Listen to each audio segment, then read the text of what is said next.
HBO Max is one of those streaming services where I feel like I have to do the work for them sometimes. Like they've got some genuinely incredible stuff buried in there, and then the homepage is just not telling you about any of it. So as usual, I went digging, and today I've got 10 dark psychological thrillers that are sitting on Max right now that most people have either never heard of or completely forgot existed. And look, this is not a casual list. Some of these are gonna mess with your head. Some of them are uncomfortable in ways that are hard to shake. Full streaming details and availability are in the first pinned comment below. I always put that there so you're not hunting around. Let's just get into it. So my bottom pick on this list is actually one of the most deliberately provocative films I think I've ever seen. And I mean that as a compliment, mostly. It's an Austrian film from 1997, and the entire point of it, like the director has literally gone on record saying this, is to make the audience uncomfortable about the fact that they're watching it. Two young men show up at a family's vacation cabin. They're polite, they're well-dressed, they smile a lot. And then they do not leave. And what follows is one of the most relentlessly suffocating home invasion films ever put on screen. Now, Michael Haneke, the director, was specifically trying to critique the way Hollywood glamorizes violence. Like, he looked at movies where violence is stylized and exciting and kind of fun to watch, and he said, no, I want to show you what this actually feels like. And he does. The camera just sits there, long, slow, punishing shots.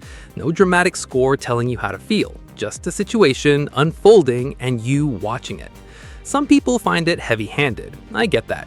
The social commentary is not exactly subtle, but there's something about the way it uses politeness as a weapon that genuinely unsettled me in a way I wasn't expecting. These guys are charming, they keep apologizing, and somehow that makes it all so much worse. It's rated, not rated, which tells you everything. It's not a fun watch, it's not supposed to be, but if you want a film that actually has something to say about cinematic violence and the people who consume it, which, hi, that's us, this one says it better than almost anything else. That's Funny Games. Just looking to earn a living, just like any man. Starting new. Okay, so this next one I want to talk about because I think a lot of people bounced off of it, and I completely understand why. But I also think those people miss something. The Lighthouse is, look, it's not an easy sit. It's filmed in black and white in this almost square aspect ratio, and it takes place almost entirely on a remote island with two lighthouse keepers slowly losing their minds. The sound design is relentless. I mean, genuinely relentless. Wind, foghorns, the ocean. It's like the movie is trying to drive you insane alongside the characters. But here's the thing. Robert Pattinson and Willem Dafoe are doing some of the most committed, unhinged, genuinely impressive work I've seen from either of them. Dafoe plays this gruff, authoritarian old keeper like he invented the sea and resents everyone who uses it. And Pattinson, who I think a lot of people still underestimate, plays his subordinate with this desperate, fraying energy that just gets more and more unraveled as the film goes on. There's a point where you genuinely don't know who to believe or what's real, and the film leans into that completely. Robert Eggers directed this, and he also did The Witch, which I think is actually scarier in a more traditional sense. The Lighthouse is scarier in a more psychological, disorienting way. It's more interested in making you feel the madness than showing it to you. It's 110 minutes, it's rated R, and it is absolutely not for everybody. But if you like cinema that takes swings, big, weird, committed swings, this is worth your time. That's The Lighthouse. Now this one I genuinely think is underseen, and it drives me a little crazy because it's exactly the kind of movie I love recommending. KIMI is a 2022 thriller directed by Steven Soderbergh, who also did Traffic, Ocean's 11, a bunch of stuff. And it stars Zoe Kravitz as a tech worker with severe agoraphobia who hasn't left her Seattle apartment in months. Her whole life is her screens, her routines, and a smart device called KIMI that's basically their version of Alexa. And one day while doing her job, she hears something she absolutely was not supposed to hear, something recorded through the device. From that point, the movie just goes. It's under 90 minutes, which I love. No wasted scenes, no filler, just tight, efficient, stylish thriller filmmaking. Soderbergh also edited this thing under a pseudonym, and the cutting is razor sharp. The score by Cliff Martinez is propulsive in the best way. But what makes it actually work is Zoe Kravitz. She's carrying a character who is dealing with real trauma, real anxiety, and real fear, and she never lets any of that tip into being the whole personality. She finds a strength inside the routine, which makes it really satisfying when she eventually decides to take action. People have compared it to Rear Window, which is fair. It's got that voyeuristic, confined space energy, updated for the surveillance capitalism era. It's very now, very relevant to the whole smart device, always listening conversation. And again, under 90 minutes, you can watch this tonight. There's no excuse. That's KIMI. Genuinely one of the more fun thrillers I've seen in a while. So this next one is gonna sound like a horror movie, but it's actually a comedy. Kind of. A deeply uncomfortable, ice-cold, existentially devastating comedy, but still. The Lobster is set in a world where being single is illegal. Like, if your relationship ends, you get sent to this facility, it's like a hotel, and you have 45 days to find the new partner. If you don't, you get turned into an animal of your choosing. That's the premise. The film commits to a completely and never winks at the audience. It plays it totally straight. Colin Farrell plays the lead, a recently single man who checks into this facility looking kind of baffled and defeated and slightly overweight, which he committed to physically for the role. Rachel Weisz narrates the whole thing in this flat, affectless monotone that should not be funny but absolutely is. Lea Seydoux shows up in the second half and is terrifying in a completely different way. Yorgos Lanthimos directed it, who you might know from Poor Things or The Favorite more recently. The film is essentially a satire of how society treats single people, that pressure to couple up, the way institutions are built entirely around couplehood, the way singleness gets treated like a moral failure. And Lanthimos just cranks that up to this dystopian extreme and dares you to laugh at it, which you will, and then immediately feel weird about. The second half in the forest is a little less focused than the first half in the facility, I'll be honest, but the film as a whole is unlike anything else I can think of. It never offers you a comforting ending, it just leaves you in the cold with the idea. That's The Lobster, 2015. Dark, funny, and genuinely one of the more original films of the last decade. Real quick, if you've been watching and you're not subscribed yet, go ahead and do that. I put out 1 or 2 of these videos every single week across all the major streaming services. So if you want to never run out of good stuff to watch, subscribing is genuinely the move. And hit the like button, it helps more than people realize. Okay, back to it. Now, this next one is genuinely one of the most unusual films on this entire list in terms of how it was made, and I think that's exactly why it works as well as it does. Reality is a 2023 drama based on the true story of Reality Winner, a former NSA contractor who was arrested in 2017 for leaking classified documents about Russian election interference. And the filmmakers made this decision to use the verbatim FBI interrogation transcript as the actual script. Every line in the movie is pulled directly from what was really said in that room. Every pause, every awkward half sentence, every bit of small talk about the weather, all of it is real. And what that creates is this almost unbearable tension because nothing is being dramatized. The FBI agents are casual, they're friendly, they make small talk, and Reality Winner, played by Sydney Sweeney, is cooperative and chatty and genuinely seems more concerned about her cat and her dog than about what's happening to her. The weight of the whole thing just presses down on you because you already know how it ends. She got a 5-year sentence, the longest at the time for leaking classified documents. Sydney Sweeney is really good here, in a way that I think surprised a lot of people. She plays it with zero theatrics, no big moments, no emotional outbursts, just this quiet, grounded, devastatingly understated performance. There's also this visual element where transcript redactions appear on screen as these supernatural flashes, blacked out words that kind of intrude on the image, and it's strange, and it works completely. That's Reality. The fact that it's a true story makes it hit entirely differently. Okay, so not every movie on this list is going to be a deeply serious piece of prestige cinema, and I think that's fine. Sometimes you just want a high-concept thriller that moves fast and doesn't waste your time, and that's exactly what this next one is.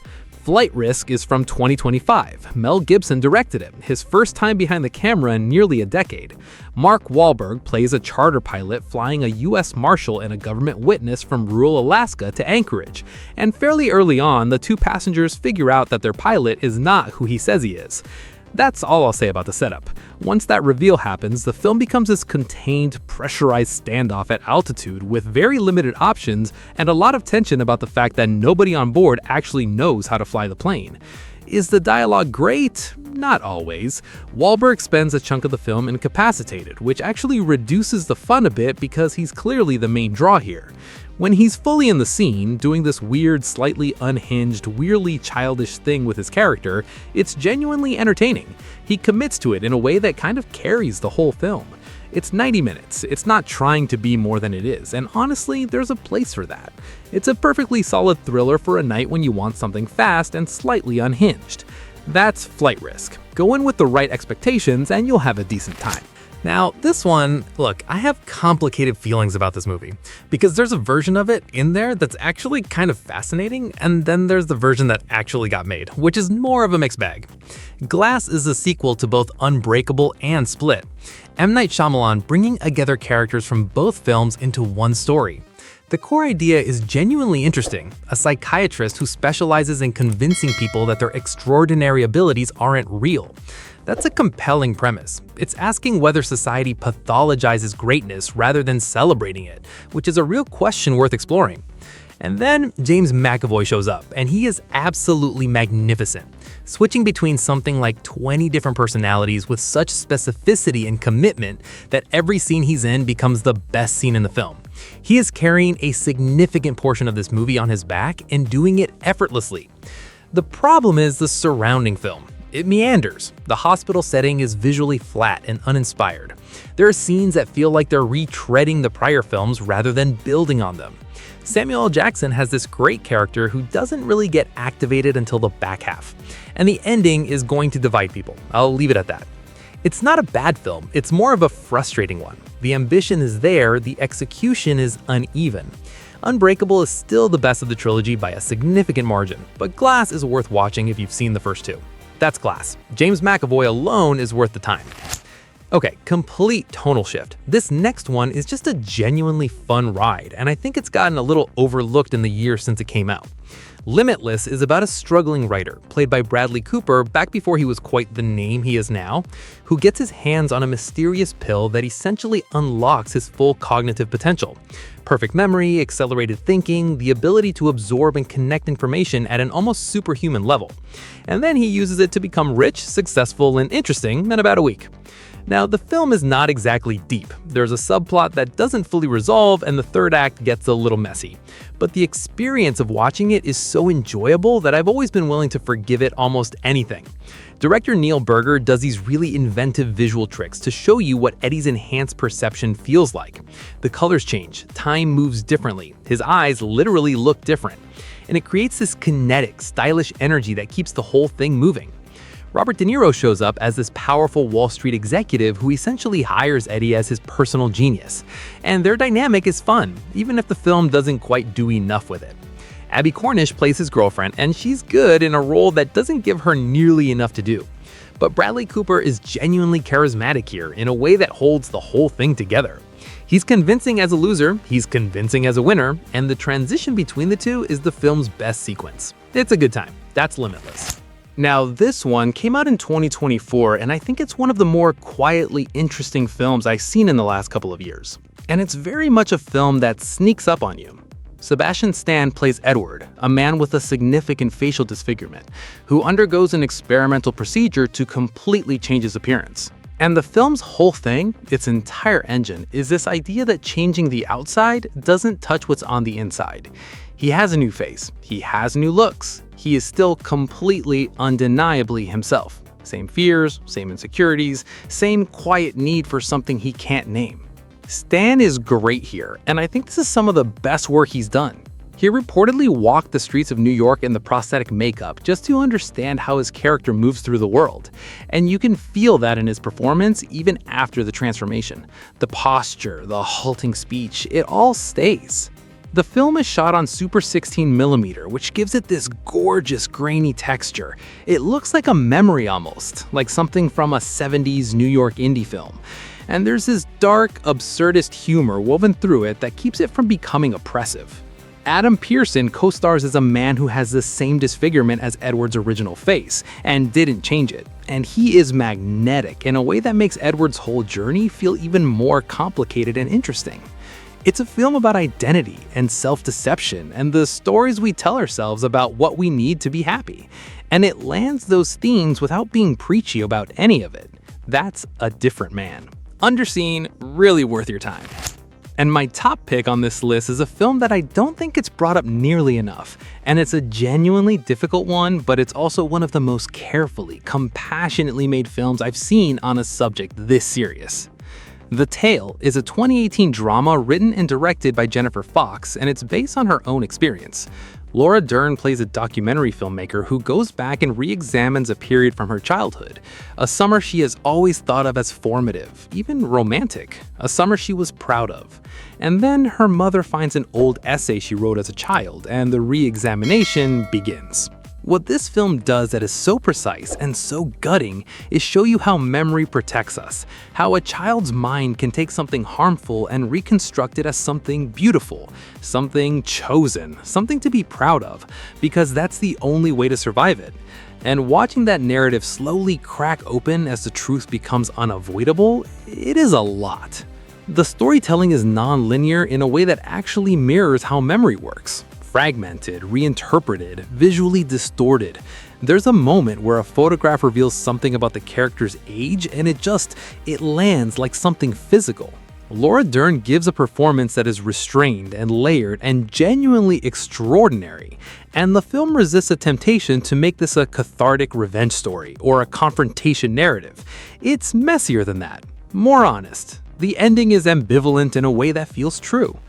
This is not a light watch, I want to be clear about that, but it's one of the most important films on this entire list. That's The Tale.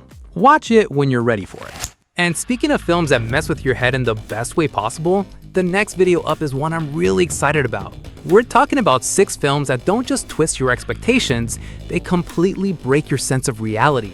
If you like today's list, go watch that one next. It's right there on screen. I'll see you in it.